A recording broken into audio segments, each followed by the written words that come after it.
بھائیو، ایک اپنی عبادت ٹھیک کرو، نماز، روزہ، حج، زکوٰۃ، ایک اپنے اخلاق ٹھیک کرو۔ اگر تم مسلمانوں والے اخلاق اپنا کے اس ملک میں رہو تو اسلام کی ہوائیں چل جائیں، لوگوں کے لیے خیر بنو۔ ایک صحابی نے کہا یا رسول اللہ میں چاہتا ہوں سب سے بہترین میں ہوں، تو آپ نے کیا کہا؟ تہجد پڑھ، روزے رکھ، نفل پڑھ، صدقے کر، خیرات کر، حج کر، عمرے کر۔ آپ نے فرمایا لوگوں کی خدمت کر، تو سب سے بہترین انسان۔ اچھے اخلاق۔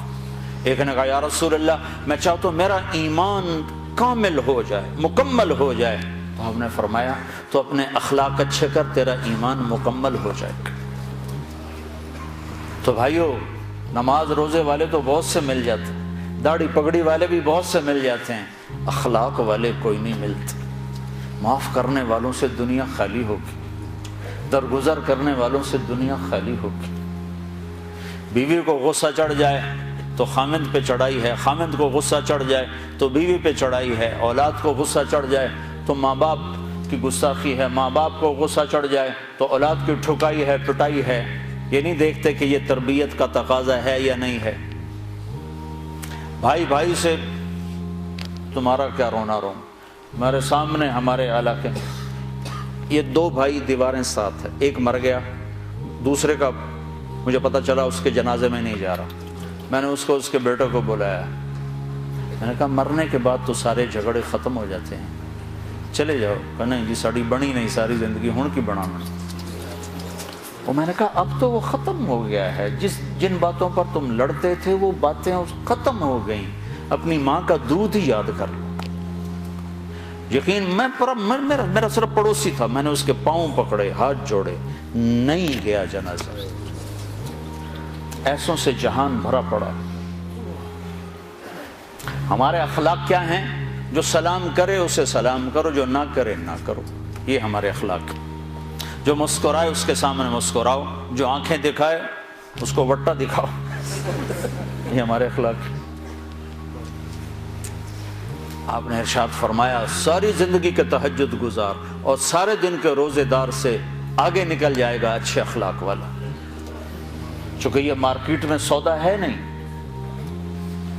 اور سارے اخلاق کا نچوڑ ایک چیز بتاتا ہوں، یہ زبان قابو میں رکھو، سارے اخلاق قابو میں آ جائیں گے۔ مظفر آباد کشمیر میں ہماری جماعت تھی تو وکلاء کا وفد آیا ملنے، میں نے آدھا پونا گھنٹہ بات کی تو پھر ایک وکیل صاحب کہنے لگے جی ایک نصیحت کر دیں، آپ کی بہت ساری نصیحتیں سنی ہیں، ایک نصیحت کر دیں۔ تو میں نے اب مجھے دیکھو، میں نے کہا یہ زبان قابو میں، کہا نا نا نا کوئی اور بتائیں، کوئی اور بتائیں، کوئی اور بتائیں۔ اگر آپ اپنی زبان پہ قابو پا لو، غصے کے وقت بھی، خوشی کے وقت بھی، اس میں سے تول کے لفظ نکالو، تو آپ سے بڑا مقام والا کوئی نہیں ہوگا۔ تہجد نماز روزوں سے کوئی آپ کو نہیں پکڑ سکتا، حج عمروں سے آپ نہیں پکڑے جاؤ گے۔ سعید انور اور محمد یوسف جب مسلمان ہوا تو یہ دونوں میرے پاس آئے تو کہنے لگے سارا زور لگ گیا کرکٹ پر، تو کوئی جنت کا شارٹ کٹ بتاؤ، زور ادھر لگ گیا۔ تو میں نے کہا اپنے اخلاق ٹھیک کر لو۔ اس پر تھوڑی سی بات کی، کہا نہیں نہیں نہیں یہ تو بہت مشکل کام ہے، تو بہت مشکل کام۔ میں نے شارٹ کٹ تو پھر یہی ہے، آپ کو جس روڈ پہ رش ہوتا ہے تو آپ گاڑی موڑ لیتے ہو کہ نہیں موڑ لیتے؟ اب وہ پہلے کو کمپیوٹر بھی بتا دیتا ہے ادھر نہ جاؤ، ادھر ٹریفک بلاک ہے، تو آپ خالی روڈ جب ہوتی ہے تو آپ گاڑی بھگاتے ہو، راستہ کھلا ہے بھگاؤ جتنی بھگا سکتے ہو۔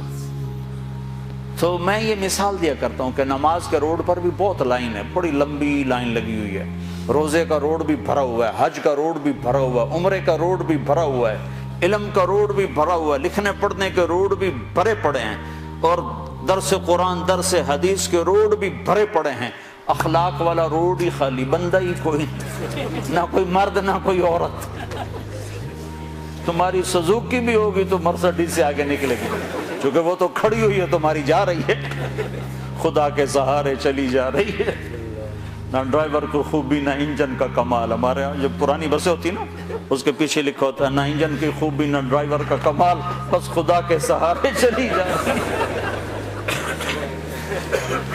تو میرے رب کی قسم تم یہ مرد عورت اپنے اخلاق اچھے کر لو، تمہیں پکڑ کوئی نہیں سکتا.